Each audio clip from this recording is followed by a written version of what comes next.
At lagi lang siyang naka-fake short kahit nandyan yung boyfriend ko. At walang pakundangan itong kapatid ko kung makabuka.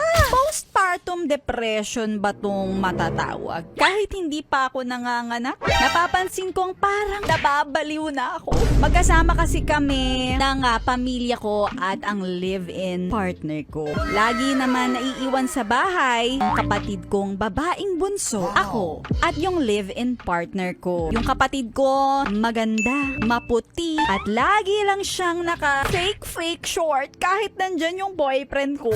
At walang pakundangan itong kapatid ko kung makabuka. Kahit na nandun kami, ay nakakailang.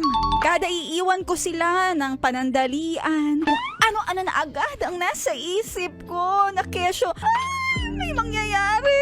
Feeling ko kasi may something's not right. Minsan feeling ko ay sinasadya talaga ng kapatid ko na dumikit sa boyfriend ko. Madalas siya humiga sa may paanan namin.